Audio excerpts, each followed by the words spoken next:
Hello, everybody. My name is Mark Fortin, and this is MichiganMatters.org podcast. And today we have a really special guest. I just want to go over a couple of quick things first. And President Trump, I think 2 days ago, President Trump made a declaration that Columbus Day is now restored. The last 4 years, the socialists have been tearing down statues, especially Columbus and Confederates from the Civil War, that kind of thing. That's part of what communists do. They destroy your heritage, they destroy your past, they create chaos like what's a woman, all this kind of stuff. But the president restored it all, which is very, very important. And he restored it, like he said, 100%. So it's still recognized and all that type of thing. And I would imagine he'll be restoring statues too. Anyway, then in Facebook today, I noticed a photograph of what they called Three Stooges. And it was Biden, Clinton, and Obama. But they're wrong. There's really five stooges, counting the two Bush boys, George Bush and his son. These five people have been working for the managed decline of the United States into a new world order and new world government. It can't work unless our Constitution is destroyed, because our Constitution is totally like oil and water with the New World Order. And they've been destroying our Constitution by ignoring it and putting in corrupt judges to make corrupt decisions. So remember, there's not three stooges. And if they're not stooges, they got a plan. And that's what it was. Again, the managed decline of the United States. Now, last Monday, I believe it was, I was on a podcast from Jackson County, Russ Jennings.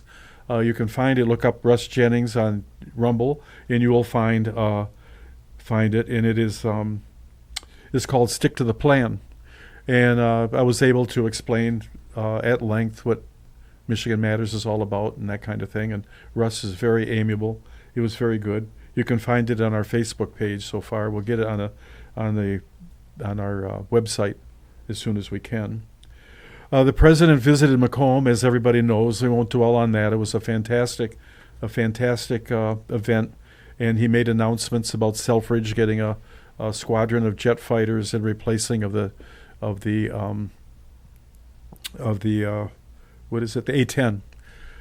An aircraft, many of you know, many of you probably don't. The designation of A, B, all this kind of thing. A is attack, means an attack aircraft. F is a fighter jet. B is a bomber, B-1, B-52. I'm an old Army guy, and I am sad at the idea of the A-10 going away. I've never seen anything as an attack aircraft to protect troops like the A-10. And it's a wonderful airplane. You can't hardly shoot it down. The pilot's protected in a titanium tub. I mean, it's a fantastic aircraft. And I just don't see how a fighter jet's going to replace it, but I have no idea. I mean, I'm sure that maybe it can, but to me, it's a fantastic aircraft. I hate to see it go, but they're going to get replaced by a squadron of fighters. I forget which one, the F-16, but I forget what model. But anyway, now I want to introduce to you an old friend, old friend, Jackie Eubanks. And Jackie is working for Michigan Fair Election Institute, and there's some very important things. We're Michigan Matters, right? Michigan matters because we are currently a socialist state, and we have to get it back. And one of the major ways to do it is through honest elections. And there's a couple pushes here for ranked choice voting, popular vote, and a couple of things. But I'll let her explain the whole thing, okay? And we'll discuss all that. So, Jackie? Yeah, so I'm helping out Michigan Fair Elections Institute and Pure Integrity Michigan Elections. They need some assistance with recruiting volunteers to help out with various projects. One of the projects we're working on is stopping ranked choice voting in our state. So there is a group called Rank My Vote, Rank MI, like short for Michigan, Vote, and they are trying to get a ballot proposal passed that would implement ranked choice voting in the state of Michigan. And now It wouldn't, as far as I know, be allowed for federal elections, but it would be for statewide races. So that would mean governor, secretary of state, attorney general, the state representatives, the state senators, all of that would be under this ranked choice voting system. And there's some serious problems that we have with redesigning the way that we vote. So when I say ranked choice voting, people are really confused by what that even means because most people have never even heard of this. It's only been legalized statewide in 2 states, as far as I'm aware. It's Alaska and Maine. And in Alaska, there are efforts underway to repeal it because it's so deeply unpopular. And what it does is it essentially rigs the election in favor of establishment candidates. Because when you go to vote, you're not just voting for your favorite candidate, one candidate, like we do right now. What you're actually doing is you're encouraged to put your candidates in order of preference. So let's say there's 3 candidates running for an office. I'm going to use Alaska as an example. So you have 3 candidates running for U.S. Senate. You have Kelly Tshibaka, who is the Trump-endorsed candidate. You have Lisa Murkowski, who's known as the establishment Rhino candidate. She's been a pretty liberal U.S. senator since she got elected through this method. And then you had the Democrat. Well, we all know that Alaska is a Republican majority state. It is not a Democrat majority state by the slightest. So in ranked choice voting, voters were encouraged to put their candidates in order of preference. So as you can understand, most of the voters, in fact, voted for Kelly Tshibaka as first place, first choice, and then Lisa Murkowski as the Republican for the majority of voters was second, and then the Democrat candidate was third. So the way that ranked choice voting works is if none of those candidates gets more than 50% first choice votes, you go into an automatic runoff where the bottom choice candidate, the candidate that got the least number of first choice votes, is eliminated. And then you have to go back to all of the ballots that marked that eliminated candidate as their first choice and look at who their second choice was and reallocate their vote to the second choice. And so, as you can imagine, the Democrat was eliminated because that was the bottom scoring, least first choice vote candidate. You go back to all of those Democrat voters' ballots, and their second choice was Lisa Murkowski, the Rhino, because they didn't want a Trump-endorsed candidate to win. So all of their votes were reallocated to Murkowski, and that put her over the 50% threshold. So in ranked choice voting, winners become losers. If it were, a one vote winner take all race, Kelly Tshibaka would have won, and she did in fact win the first round technically because she did get the most first choice votes. Yet Lisa Murkowski still was declared the winner because of this convoluted way of voting. So it disenfranchises voters. While you're explaining that, I've had a thought. They're pushing this in Michigan, I believe. What do you think? They're pushing this in Michigan because it's kind of a good thing. They know we're going to take everything in 2 years. We're going to take the midterm, we're going to take the governorship, we're going to take this stuff. They're trying to prevent it by using ranked choice voting. I did not realize that the Democrat was included.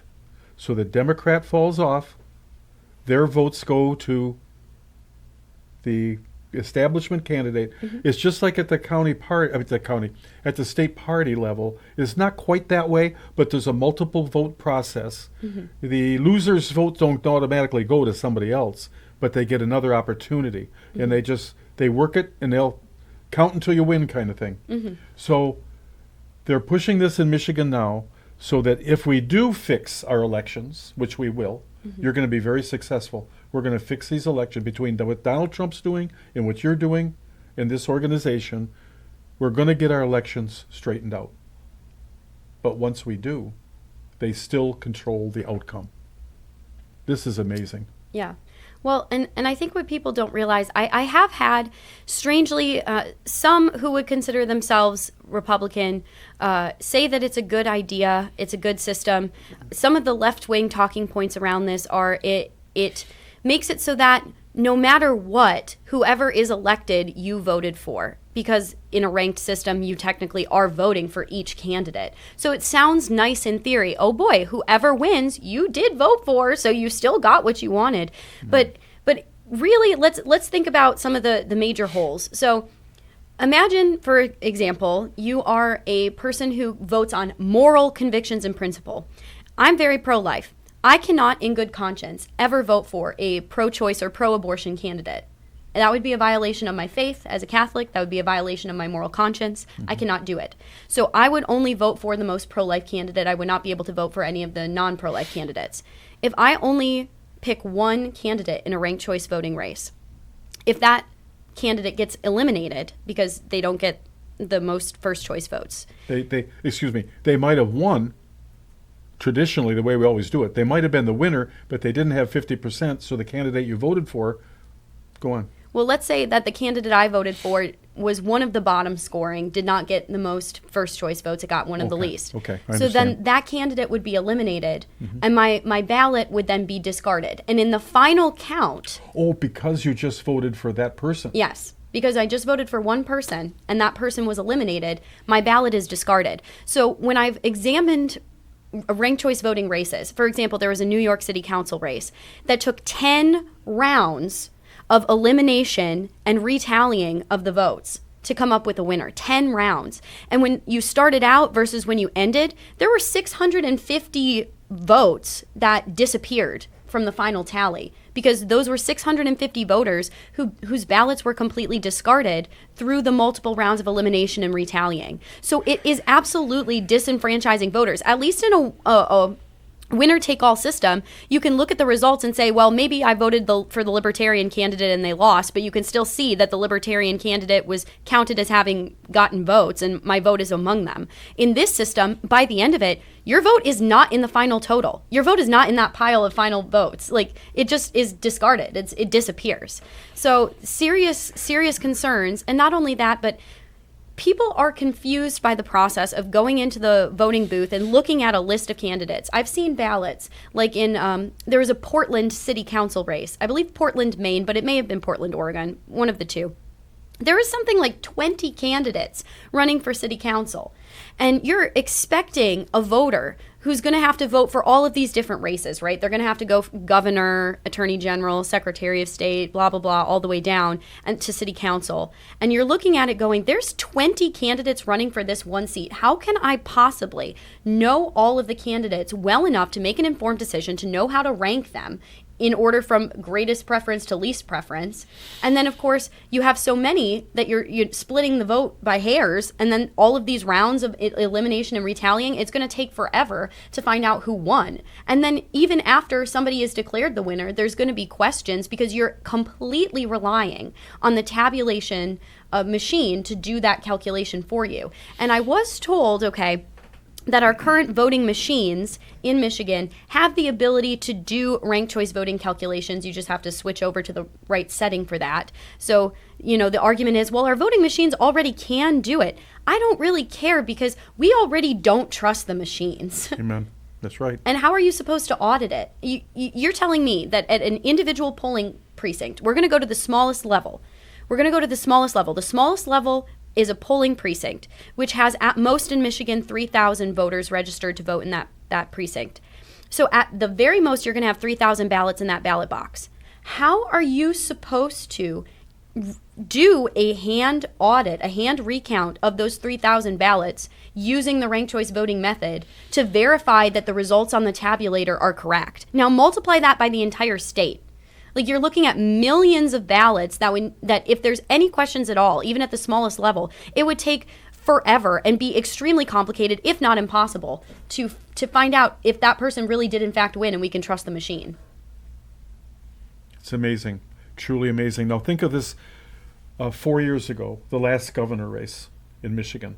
At one point we had, I believe it was 11 candidates for governor. Republican candidates for governor, not counting the Democrat candidates for governor. And imagine what that, and that it doesn't include the other races. Right. So just that one race, ranked choice voting with 11 candidates or more, Yeah. going through the system over and over again, like you said, no way to audit, no way to find out what's true, still using these damn machines. Yep. I mean, this is a recipe for disaster, and it literally guarantees that there'll be no good candidates running, even if we fix our elections. Even if we fix our elections or only citizens vote and all this type of thing, which they're trying to prevent, if everything was perfect, this system will rack it up completely, and they will still have control over the people. the establishment will still have control over the people. Yeah, let's just use the upcoming governor's race as an example. We have Mayor Mike Duggan, who has declared himself an independent candidate. Okay, Yeah.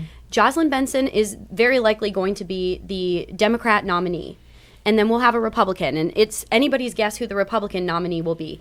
But let's just look at ranked choice voting and apply it to those likely candidates. So you have Jocelyn Benson, Mayor Duggan as the independent, and then a Republican candidate. Mayor Duggan is actually very popular among a lot of moderate Democrats who don't want a radical like Jocelyn Benson. So in a winner-take-all system, everybody who supports Duggan would put Duggan as their choice, and there is a likelihood that he could beat Jocelyn Benson. But enter ranked choice voting. You have 3 candidates on the ballot, independent, Jocelyn Benson, the Democrat, and then the Republican.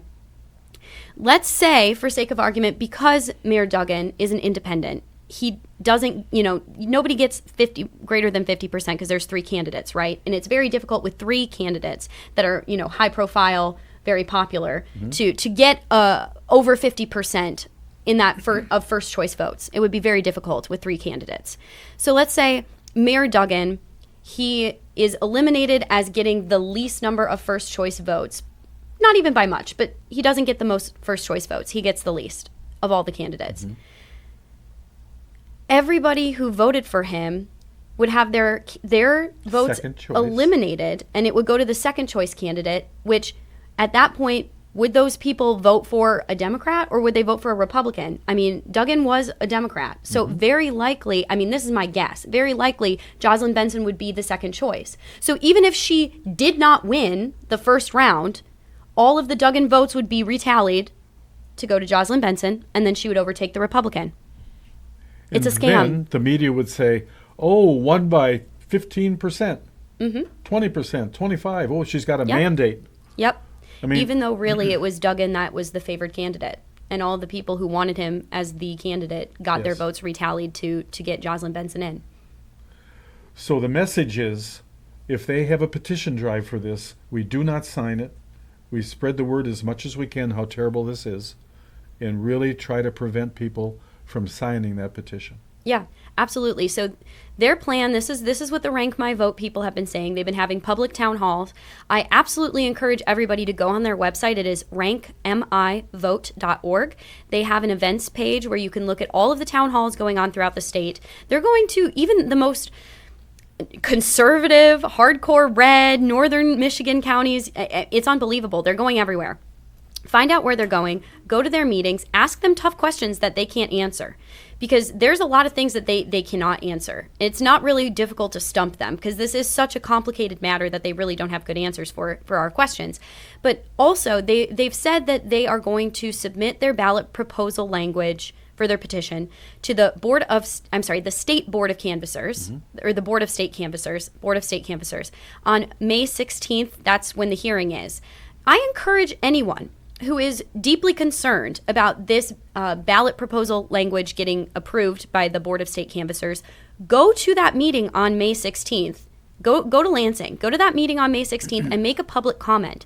You have the right as a citizen of the state to criticize the 100-word summary that's going to be on their petition. And I strongly recommend anyone step in, because here's the thing. The left, since time immemorial, has been going after us. So if we go up to Michigan and we go to a Board of State Canvassers meeting to try to get one of our ballot petitions approved, they'll criticize it, to infinity. They will nitpick it to death. Why don't we just do it back to them? Why do we not just play their same playbook back at them? And then besides that, let's say, hopefully, God forbid, that it gets approved. They're going to start circulating their petitions on Memorial Day at rest stops across the state. So if you happen to live near a rest stop on a major highway in Michigan and it's Memorial Day and you're looking for something to do, first of all, I think it's despicable that they picked Memorial Day, because that's a day that we're supposed to be honoring the dead, who sacrificed everything to preserve our constitutional right to vote, who preserved our constitutional rights to free speech, freedom of assembly, freedom of religion, freedom of association, right to redress of grievances. That's a day that we're supposed to be honoring the dead, and yet they're trying to push their political agenda on us on that day. So normally what I would do is I'd go to my grandfather, who is a World War II veteran's grave. I will do that in the morning for sure. But you bet your biscuits, we're going to be out there on those rest stops, and we're going to be telling people, you can't interfere. I wouldn't say go up and be like, don't sign, don't do that. But simply say, before you sign, I would like to give you some more information so you can make an informed decision about what you're about to put your name on. Because this could be very dangerous, and I don't think it's honoring the sacrifice of our veterans to change our election system fundamentally. No, it's not. And you remind me of something else that you might not know because you're a little bit younger than me. And I'm not old enough to have seen this happen, but I did read about it. Theodore Roosevelt, President of the United States in the early 1900s, he said that ballot proposals, how did he put that? Let's say they're going to do this ballot proposal. Well, guess what? If they get the signatures, it's going to go on the next ballot. They want it up there as fast as possible so that, and that's the way it's been working.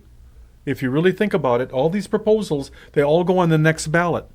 Theodore Roosevelt said, no, it should not be that way. It should be the next general election afterward. So in other words, let's say that they had enough petitions to get it on the ballot, and it's okay to be on the ballot. It would not be on the ballot for 2026. It'd be on the ballot for 2028 so that people can digest it and make an informed decision on how they want to vote. But we have allowed, us citizens, we have allowed these people, good and bad, there's good petitions too, but somehow the good ones never seem to get through the State Board of Canvassers. Have you ever noticed all the liberals?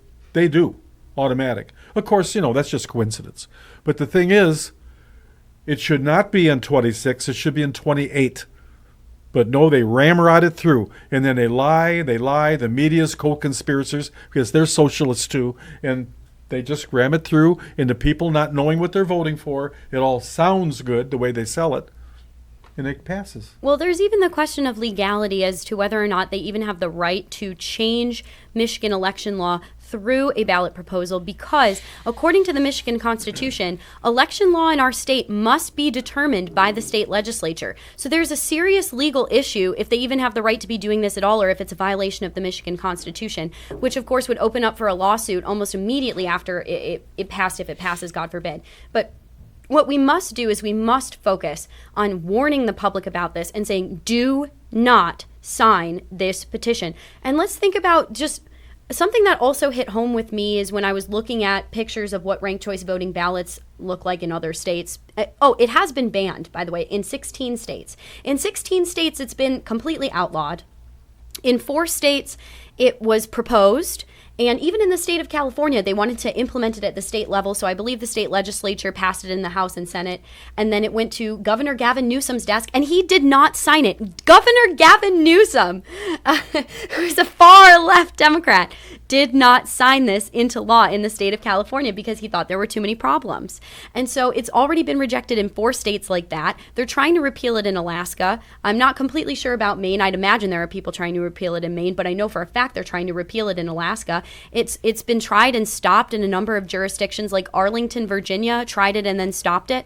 So it's not popular at all. People do not want this. States, even as radical as California, don't even want this. So there's no reason we should be behind this. And it's being pushed by organizations like Early Vote, or I'm sorry, not Early Vote. Fair Vote. Early Vote Action is a good organization. That's Scott Pressler. We support him. Fair Vote. Fair Vote is a far left organization that is funded by groups like George Soros, moneyed interests like the NGOs, things like this, to push and change our election system. So it's funded by the bad guys. It's not popular, and it confuses voters. So imagine on election day you have to go and fill out all of these, these ballots with all of these different candidates. There's 20 plus candidates. How the hell do you rank them all? And it takes forever to do. And if you mess up, you get a spoiled ballot. You have to go back, get a new ballot, vote on it again. And then it backs up the line because it takes so long. All the spoiled ballots backs up the line. People get discouraged. They leave because they're tired of waiting in line. And imagine if you're a senior citizen, or you're a military member overseas, or you're somebody who's disabled or handicapped, and you vote by absentee ballot, which there are legitimate reasons, like I said, for military members and the elderly and the infirm who can't get to the polls, who have absentee ballots. Mm-hmm. Let's say they make a mistake on their very confusing ranked choice voting ballot, because again, this is totally new.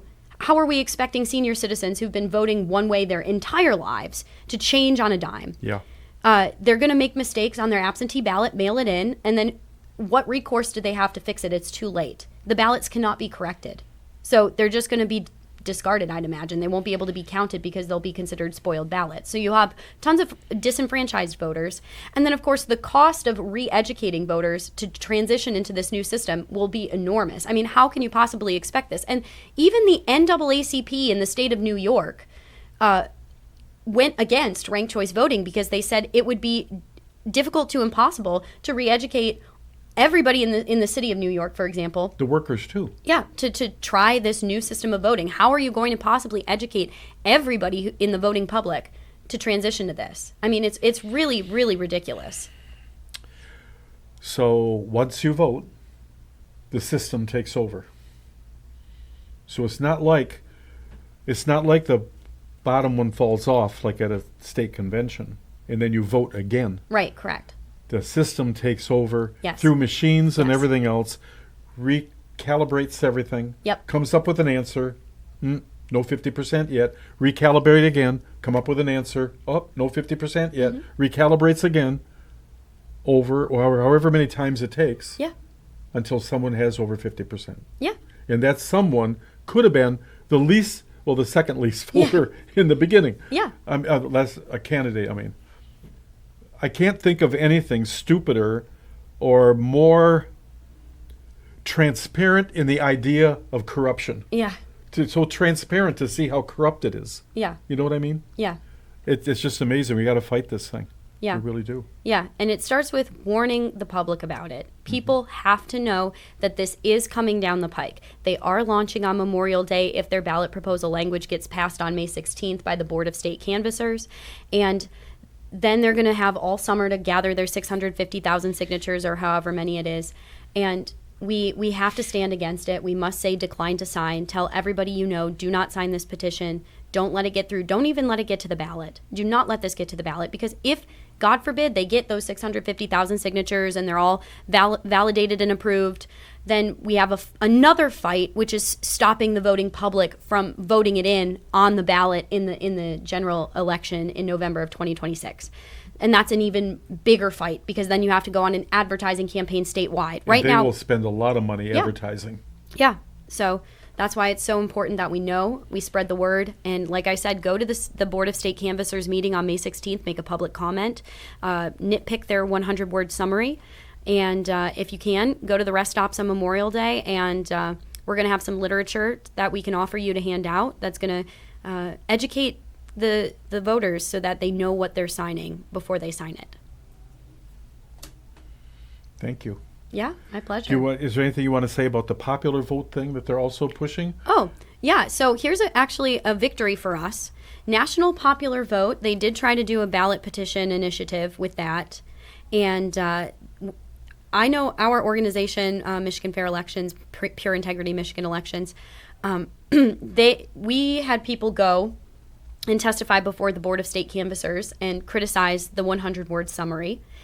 And in fact, the Board of State Canvassers did reject it. They did deny them approval and said you have to fix the language. And the National Popular Vote people gave up at that point. They said it is not worth trying to do it. So we actually did defeat National Popular Well, that's Vote. good news. It is good news. So we do have the opportunity to defeat ranked choice voting before it even gets approved by the Board of State Canvassers. Wonderful. Yeah. So tell us too now. I watched you today on that live thing. Live. I keep forgetting what we call these things. We call them. Oh, it's called News at Noon. Yeah. Okay. And it's really great, and you did a great job. You also told everybody your position with the organization. So why don't you do that now? Yeah, I'm the director of field operations, so I'm just helping recruit volunteers and get them out there in the field. So if anybody's interested in joining our organization, they can go to the website, and there's a volunteer page where you can fill out a form, and we'll be in touch. Fantastic. You can also contact us if you want. We're going to get it out there too as quickly as we can, but it might take a few days. As far as we're concerned, you go to michiganmatters.org. You can either spell out Michigan or just put MI, matters.org. And we have a website there that's active. We have a calendar that's up to date. We're just getting everything organized and running. This is our second video, and we're going to be doing more. We're going to have Jackie back from time to time, give an update, because this is critically important. If Michigan matters, this fits our wheelhouse, right? I mean, this is big time, and again, our goal is to push Trump's agenda throughout Michigan, because a lot of elected officials aren't in love with Trump's agenda, and we have to teach them and remind them continually that Trump has a mandate. The people of the United States and Michigan, we want our government back. We're sick and tired of being run by special interests and very little done for them, whole lot done for special interests. And we really need a Doge in Michigan, too, I think. Yeah, I do want to interject that Trump Sure. actually called out ranked choice voting He at did? his recent rally. That's yeah, right. yeah, the rally in Macomb a couple days ago to Mm-hmm. mark his 100 days. He gave it a shout out. He posted on Truth Social, it's a total fraud, Yeah. we must reject it. It's a threat to democracy. And then he called it out again at his rally. So Trump is aware that this is a problem, and Trump is against it. And we stand by the president. I stand by the president. Absolutely. We stand by his election integrity measures, and we're grateful for his executive order. Hopefully that's going to be implemented, and we're looking forward to more legislation passing, even Yeah. in Congress, that would secure our vote. Absolutely. That's what we have to worry about, Congress dragging their feet. And I'm concerned about that. Also, there was one other thing. I can't think of it now. But we'll do it for another broadcast. Okay, sounds But good. anyway, I want to thank you for being here. And we're going to do this again, okay? Okay, We got to keep sounds track good. of things. In any way we can help with a website or anything like that. We have a newsletter. And we're going to help promote this also. Awesome. Thanks, Thank Jackie, you. for everything. Thank you, Mark. You're welcome. So anyway, we will see you again. Thank you for watching this, and share it with your friends. We are on we're on YouTube, we're on X, we're on Truth Social, and Rumble. So please, and our Facebook page naturally. So share it with your friends. Let's get the word out. Michigan does matter. We're tired of being a swing state. We're going to be a red state. God bless you. God bless America and Michigan. See you later.